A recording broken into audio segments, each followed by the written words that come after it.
এখন মানুষ কথাগুলাই কয় হুজুরেরা আল্লাহ বিল্লাহ করবে, হুজুরেরা আসমানের উপরের কথা আর জমিনের নিচের কথা বলবে, মাঝখানের কথা কয় কেন? হুজুরেরা রাজনীতি করে কেন? রাজনীতি তোমার বাবার সম্পদ। হুজুরদের রাজনীতি করার অধিকার নাই। হুজুররা বাংলাদেশের নাগরিক না। হুজুররা বন্যায় ভেসে আসা, বন্যায় ভেসে আসছে হুজুররা। হুজুররা রাজনীতি করতে জানে না। বাংলাদেশে এমনও হুজুর আছে তোমার মতো পলিটিশিয়ানকে 50 বছর ক্লাস করাইতে পারে। হুজুর দেখলেই মনে করে কিছু বুঝে সুঝে না। আমি তো বলি আলহামদুলিল্লাহ, কোনো অহংকার নয়। আমি ফরিদউদ্দিনের মতো 5-7 জন আলেম যদি সংসদে থাকে, কোন নাস্তিকের বাচ্চার সেখানে ইসলামের বক্তৃতা দেওয়ার কোনো ক্ষমতা না।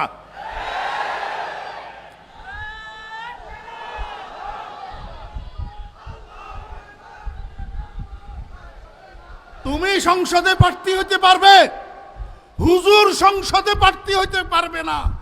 কিরে বেটা সেরুমিয়া রেজুমিয়া, হালি সহ তো চারানা লাগিস না যে লোক। হালি সহ এক হালি অত্তর করলে চারানা মূল্য হয় না। এমন মানুষ যোগ্য যোগ্য বিজ্ঞ বিজ্ঞ ওলামায়ে কেরামের বিরুদ্ধে ফেসবুকে কলম ধরাস, শরম নাই? হ্যাঁ, জমিন কার? আইন কার? ইসলাম শুরুই তো হয়েছে রাজনীতি দিয়া। ইসলাম শুরুই হয়েছে কি দিয়া? অতএব আলেমেরা রাজনীতি জানে না? না জানে? এই মুসলমান, তুমি নামাজ কলমা পড়ো, তুমি কেমনে বলো ইসলামে রাজনীতি নাই? হুজুররা কেন রাজনীতি করবে? মুহাম্মদুর রাসূলুল্লাহ সাল্লাল্লাহু আলাইহি ওয়াসাল্লাম রাষ্ট্র পরিচালনা করে নাই? এই মুহাম্মদুর রাসূলুল্লাহ সাল্লাল্লাহু আলাইহি ওয়াসাল্লাম রাষ্ট্র পরিচালনা করছেন না করেন নাই? কি রাষ্ট্রের টাকা চুরি করি করি, জনগণের টাকা চুরি করি করি, সন্ত্রাস করি করি, চাঁদাবাজি করি করি রাষ্ট্র পরিচালনা করছে? হযরত ওমর ইবনুল খাত্তাব রাদিয়াল্লাহু আনহু মুহাম্মদুর রাসূলুল্লাহ ইসলামের দ্বিতীয় খলিফা, অর্ধ পৃথিবী শাসন করছে। অর্ধ পৃথিবী।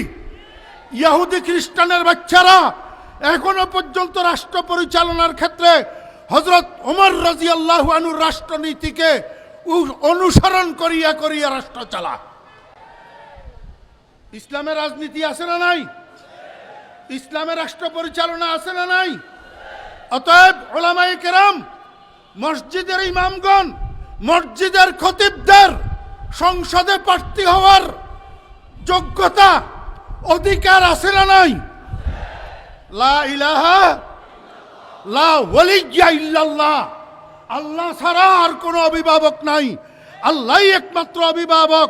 আল্লাহর জমিন, আল্লাহর কথাই চলবে, আল্লাহর আইনে চলবে।